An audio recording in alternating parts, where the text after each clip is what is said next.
What be a pirate's favorite letter? You'd think it'd be R, but their first love will always be the C. You know the feeling we get when you're laughing so hard that your stomach hurts and you can't even breathe? These jokes will not get you there, but they are jokes nonetheless. They may be falling into the category of dad jokes, but that's okay. They're jokes and they're funny ish. In the moment when you are laughing, whatever is stressing you out just disappears. It's not just in your head. Well, actually, I guess it is.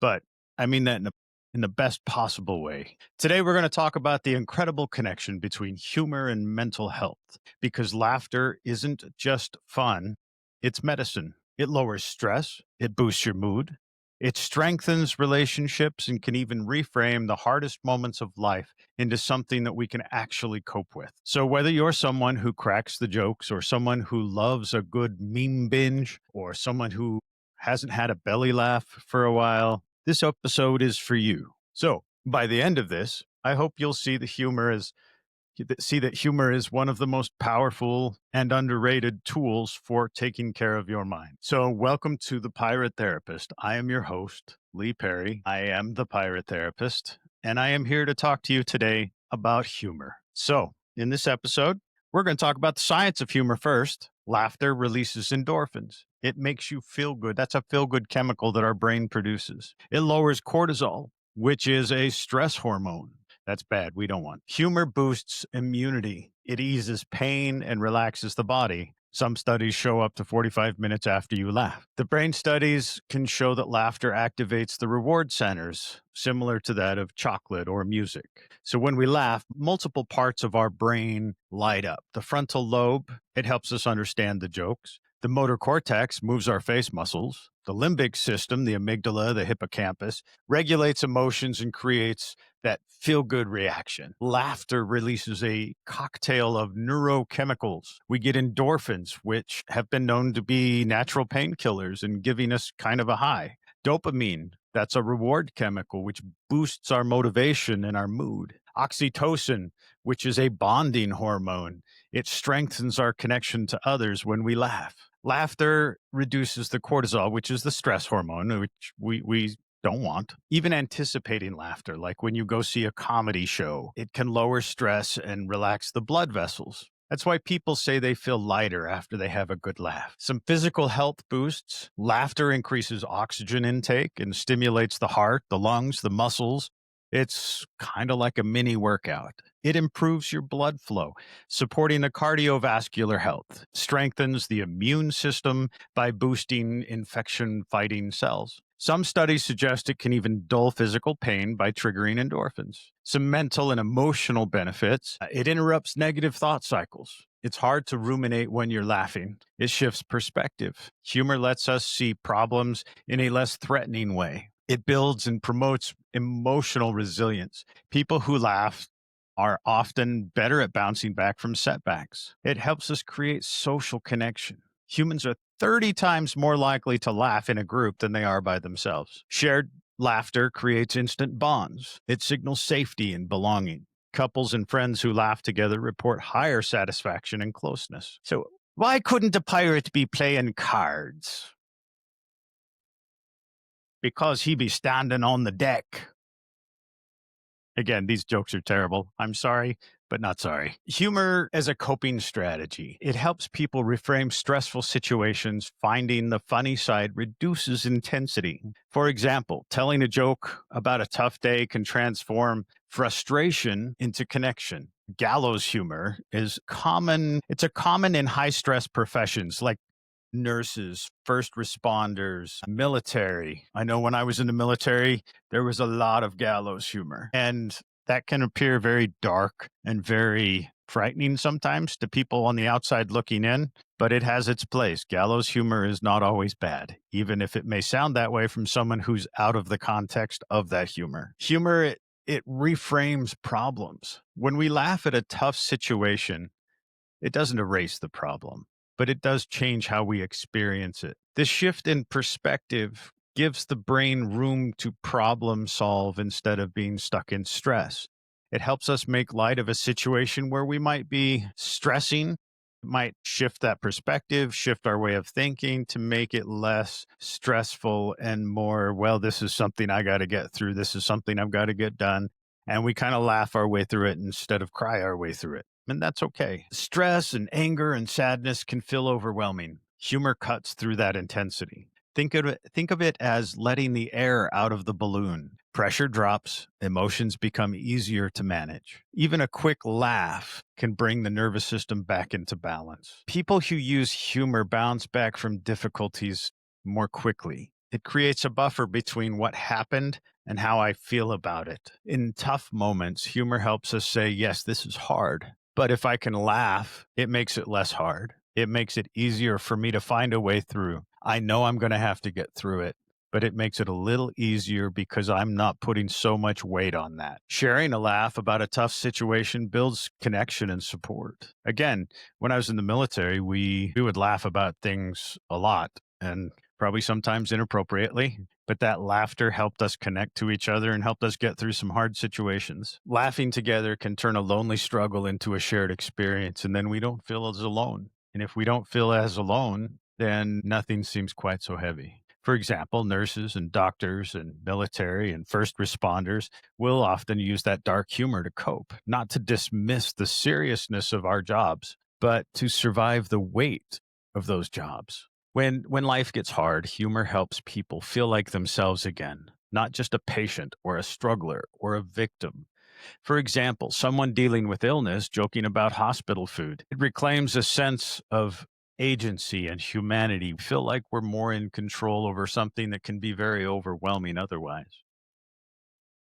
We need a balance, a healthy balance of humor because there is a negative humor. There is a humor that can hurt us. So a healthy humor is playful, self-aware, it builds connection. Harmful humor, such as sarcasm, self-deprecation, can go too far, or using humor to avoid ever dealing with our emotions. Humor works best when it lightens pain, not when it masks it entirely. So why don't the pirates be taking showers before they walk the plank?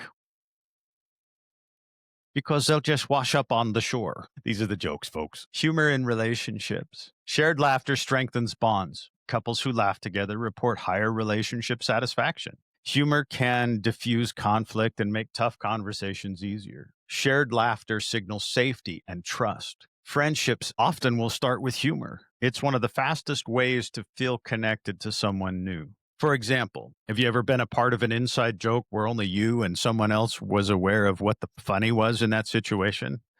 That inside joke creates kind of a private world that only you and this other person can connect with, can understand. And that makes us feel bonded and connected with that person. So, in tense moments, we can use humor for conflict resolutions. It can also make it worse if you're not careful. In tense moments, gentle humor can diffuse anger and shift perspective. For example, a couple arguing about chores, one says, well, at least the laundry pile is tall enough to count as furniture now.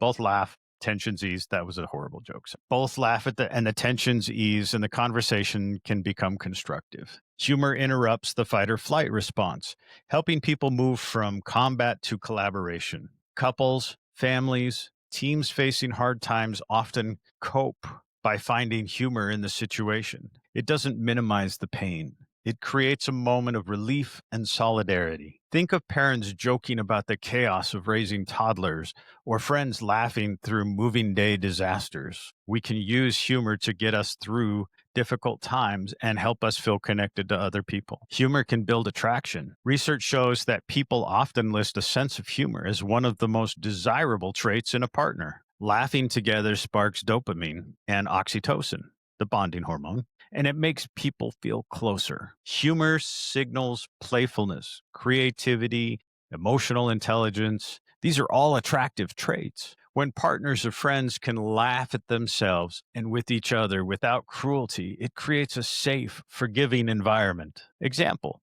accidentally spilling your drink instead of snapping, the person says, well, perhaps that table was thirsty too. Again, these are terrible jokes. I am sorry. Just trying to come up with something funny in the moment. Not sure I'm good at that. This builds trust that mistakes won't always lead to judgment. And judgment is one of the biggest sources. You'll hear me talk about it a lot. It is one of the biggest sources that make us insecure, feel judged, feel unhappy, is because we are either judging ourselves or we're in fear of being judged. So in relationships, we want healthy versus harmful humor. Again, healthy humor is playful. It can be teasing in a playful, positive way. Shared jokes, light sarcasm that feels safe. We don't want to use sarcasm that comes at someone's expense. Harmful humor is put downs or cutting remarks that we might laugh at, but somebody else has to pay the price for. Or jokes that mask resentment. I know I hear that a lot where people say, well, I was just kidding after saying something absolutely horrible. Well, that's probably masking that resentment that they're holding. And it's not really funny. And it's very hurtful to the person on the receiving end of that.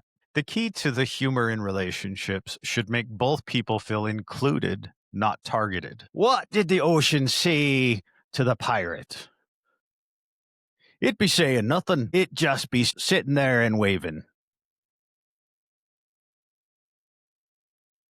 The everyday mental health benefits: laughter breaks rumination cycles. You ever get stuck in your head where you're driving in neutral, your engine's revving, but you're not going anywhere? You just kind of get stuck in that thought pattern. Well, laughter can break that. It's hard to laugh and obsess over worries at the same time. It kind of acts as a mental reset button. It can bring playfulness and lightness, which encourages creativity and problem solving. It can reduce stress, not later, but now. The result of stress reduction is almost immediate.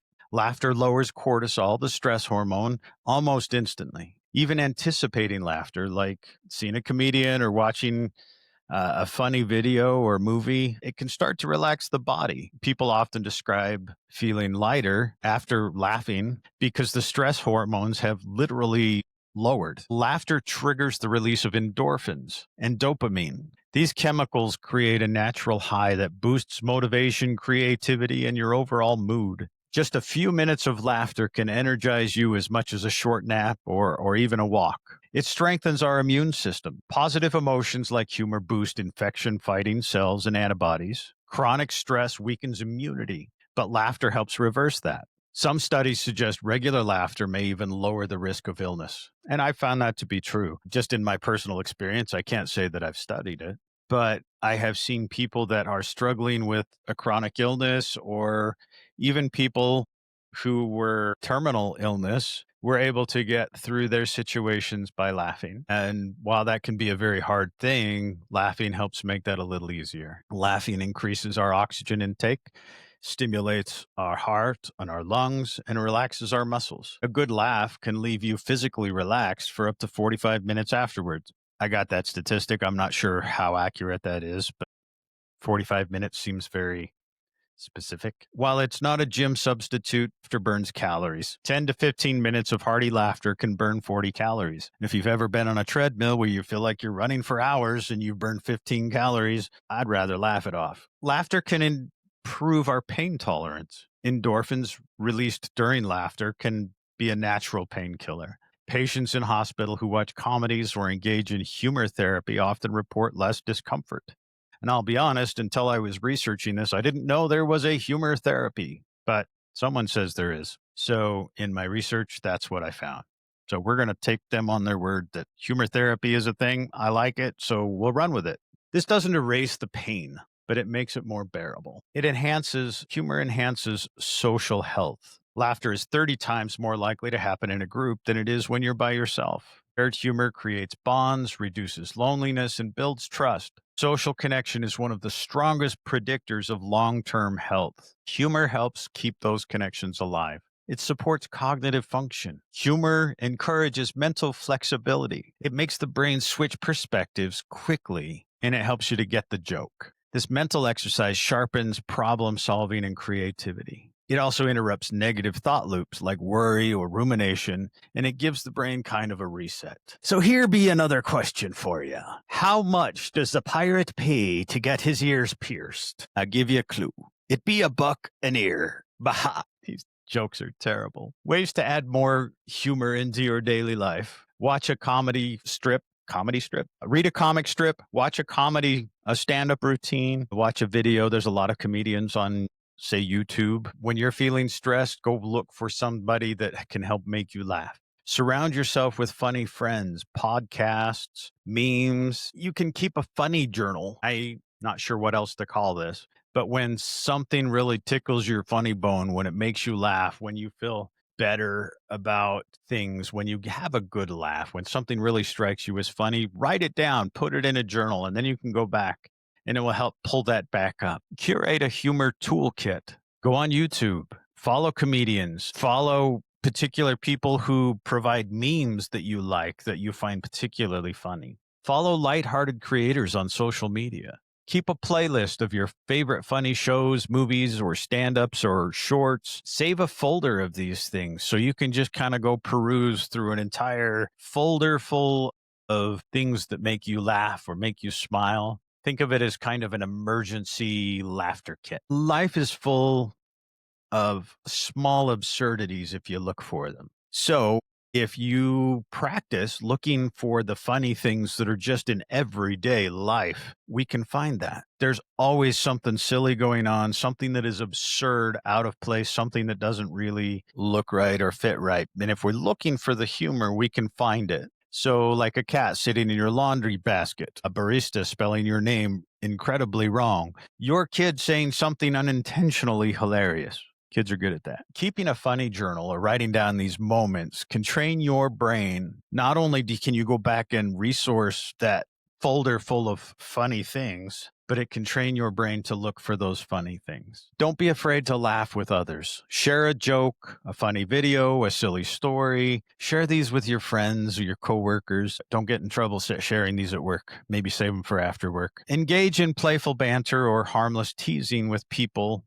that you're close to. Again, I mean harmless. That means it does not come at anyone's expense. Positive humor means it's inclusive, not exclusive. We don't want to make somebody feel excluded or judged in our humor, because that would be a negative humor. Schedule time with friends. Friends help us laugh more easily, even if we're just hanging out, playing a game, eating food, whatever we're doing. If we're just sitting around and we are talking with and emotionally connecting with friends, you'll find that oftentimes you can laugh. And we need that. It's healthy. Another important skill is learning to laugh at yourself. Instead of cringing at mistakes, try and find the humor in it. Using self-deprecating humor when gentle makes you feel more relatable and lowers the stress about needing to be perfect. Perfection is a good goal, but it's unachievable. And as long as we keep that in perspective, it's always good to shoot for perfection, but we have to understand that it's not something we're going to hit. So if you can laugh about it and you can learn from it, you can grow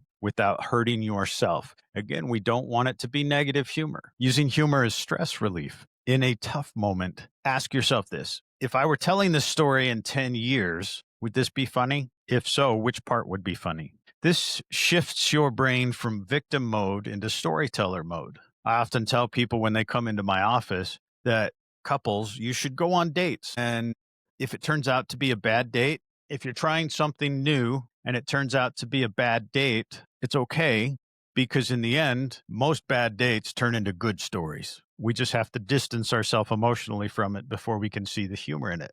But if we practice trying to find that humor in it early, then it doesn't have to have such a negative impact on us for as long. Engage in playful banter, schedule laughter time with friends, with family. A tough moment can be hard to get through, but if you can find the humor, if you can practice finding the humor in that, you'll find that you can get through a lot of tough situations a lot more easily. Don't be afraid to go looking for humor. We all like to laugh. Everybody likes to laugh. So find those people that make you laugh and kind of follow them. There are some comedians out there that make me laugh that other people think are terrible. That's okay. I'm not trying to make the other person laugh. I want to laugh myself. So I will go follow those comedians that make me laugh. And that's okay. Surround yourself by people who can be playful, who bring humor naturally into your day. We want someone that makes us smile when they come into the room. Try to be that person that can add lightness, whether you're at work or whether you're at home.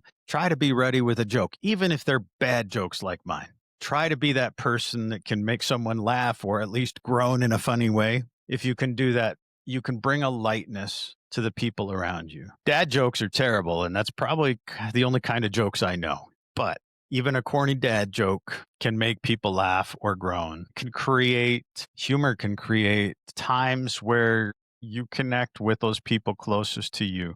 And again, when we feel connected, when we feel like we're part of a group, everything is more manageable. What makes things really hard is when we feel like we're alone. Why did the pirate go to school? To be improving his articulation. Yes, these are terrible. Yes, these are more likely to make you groan than laugh, but yes, we need to find a balance in our humor. Humor should not dismiss or minimize a real struggle, but when it's used intentionally, it can be a powerful companion to help us to get through those difficult situations. A powerful companion to healing, to resilience, to connection. Humor should relieve, not avoid. Healthy humor helps lighten a difficult situation. It doesn't deny it. Unhealthy humor can be used as a shield to avoid dealing with your real feelings. For example, someone jokes constantly about being stressed instead of admitting that they need support. Balance means using humor to cope, but also allowing space for the seriousness of what's needed. Humor needs to include, not exclude. Healthy humor builds connection. Both people feel on the same side of a joke instead of at the expense of someone's humor. We don't want to pay for someone else's humor. We want everybody to feel included, to feel like we're all part of the same side. Sarcasm, ridicule, or jokes at someone's expense can erode trust, and it will hurt your relationship. Balanced humor lifts people up rather than putting them down. Healthy humor eases tension during hard times. Healthy humor, a joke such as, well, the house is a mess, but now the dust bunnies have a reason to unionize. Terrible example. But you get my meaning, I think? Using humor can kind of take that emotional negativity out of the situation. It doesn't change the fact your house needs to be cleaned, but it does kind of help you laugh and bring down that negative emotion so you can actually deal with it. Unhealthy humor, dismissing or trivializing real pain. For example, joking away someone's serious concerns, making them feel like they're unheard. Balance is about knowing when laughter helps and when empathy is needed. We need that balance. Jokes are not always appropriate, but when used appropriately, they really can help people get through a situation and help them feel more connected to the people around them. Humor should be flexible. In stressful moments, humor can act as a reset, but balance means reading the room. Some people are good at this, some people not so good at this, but we should all practice this. When reading the room, we should know when humor will bring relief versus when it might be seen as insensitive or cutting. For example, a well-timed joke in a tense meeting can break the ice. A joke at the wrong time can make people feel like you're not taking things seriously and can get you in some hot water with your boss. Humor should be authentic. Forced humor can feel fake, draining. Balanced humor comes from authenticity, knowing real funny moments, being able to laugh at yourself or sharing something light naturally. You've all been there, I'm sure, where something strikes you as funny and you say it and everybody laughs. I'm sure you've seen it where someone wants to be funny and they try and force the situation and those jokes tend to fall flat. So anyway, a takeaway from today's episode. Humor is like seasoning in your cooking. Too little and things feel pretty bland. Too much and it can feel like you're overwhelming the dish. The healthiest humor is inclusive, authentic, and paired with empathy. It's not about laughing instead of feeling. It's about laughing alongside life's feelings. So we carry them with a lighter heart. And lastly, I'll be leaving you with one more groaner, one more joke. What be a pirate's least favorite exercise? I saved this one for last because it meant the most to me. A pirate's least favorite exercise is the plank. I'll see you all next time. Take care, you amazing people. Be yourself, be proud of who you are. Don't let anybody diminish your light. So until next week, you all take care. Have a good week.